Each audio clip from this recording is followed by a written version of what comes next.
สาเหตุที่ไฟฟ้าดับมีคำตอบมาให้ทานแล้วสนับสนุนโดยน้ำดื่มหัวเสือเชื่อว่าหลายๆคนจะประสบปัญหาเดียวกันโดยเฉพาะเขตตัวเมืองใหญ่เขตอากาศร้อนที่มีการนำไซแอร์หลายในสภาพที่อากาศร้อนอบอ้าวแบบนี้ก็จะเกิดไฟดับไฟบ่พออยู่ทุกปีหลายๆคนก็คงเข้าใจแล้วว่าเกิดจากหยังแต่จำนวนหนึ่งก็ยังบ่รู้ถึงสาเหตุเทื่อตามข้อมูลจากบริษัทผลิตไฟฟ้าลาวมหาชนให้รู้ว่า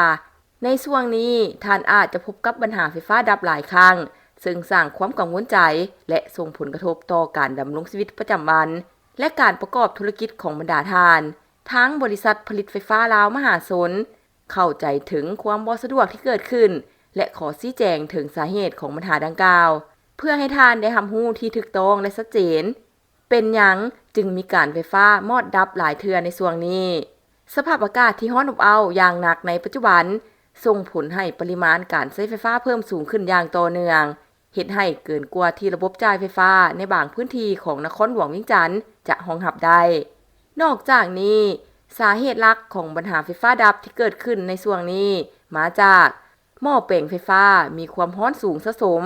เฮ็ดให้หม้อแปลงไฟฟ้าบางแห่งเฮ็ดเวียกหนักเกินไปและเกิดการระเบิดสายส่งไฟฟ้าลัดวงจรปริมาณการใช้ไฟฟ้าเพิ่มขึ้นและรับภาระหลายเกินไปเกิดความร้อนสูงและไหม้ในบางจุดเฮ็ดให้ไฟฟ้าดับสถานีไฟฟ้าขัดข้องเนื่องจากการไฟฟ้าเกินความสามารถของอุปกรณ์เฮ็ดให้บ่สามารถจ่ายกระแสไฟฟ้าได้อย่างต่อเนื่องตัวอย่างเหตุการณ์ล่าสุดไฟตกในบางเขตของนครหลวงเวียงจันทน์เมื่อวันที่23เมษายน2025เวลาประมาณ 21:00 นเกิดเหตุการณ์ไฟไหม้เสาไฟที่มีหม้อแปลงบริเวณโพนต้องสวัสดิ์หรือใกล้วงเวียนเมืองจันทบุรีในวันเดียวกันยังเกิดเหตุการณ์ไฟฟ้าตกหรือดับในบางพื้นที่ของ3เมืองอันเนื่องมาจากหม้อแปลง115/2 กิโลโวลต์ดอนกอยโพนต้องและดอนกอยดงผู้สีหรือทิพขัดข้องส่งผลให้สายจำหน่ายไฟฟ้าออกจากสถานีดอนกอยทั้งหมดหรือทุกฟีเดอร์ขาดกระแสไฟฟ้า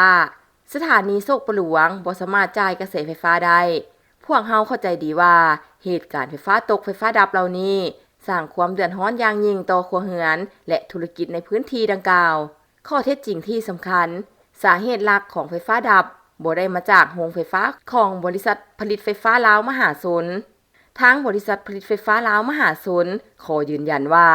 สาเหตุหลักของการขัดข้องของระบบไฟฟ้าในช่วงนี้บ่ได้เกิดจากปัญหาที่โรงไฟฟ้าพลังงานน้ำทั้ง10แห่งที่พวกเฮาบริหารจัดการถึงอย่างใดก็ตามทางบริษัทไฟฟ้าลาวมหาชนบ่ได้นิ่งนอนใจ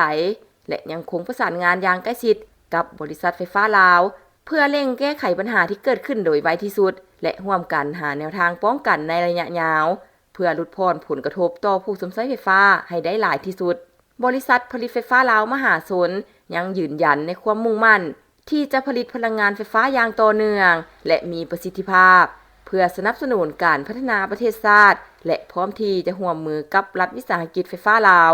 ในการแก้ไขปัญหาและพัฒนาโครงข่ายไฟฟ้าให้มีความมั่นคงยิ่งขึ้นในอนาคตความซื่นใจมีหน้าตาเป็นแบบใดหน้าตาที่คุ้นเคยแต่เห็นแล้วซุ่มซื่นหัวใจน้ำดื่มหัวเสือคุณภาพเหรียญคำระดับสากลตื่มความซื่นใจห่วงใยทุกเวลา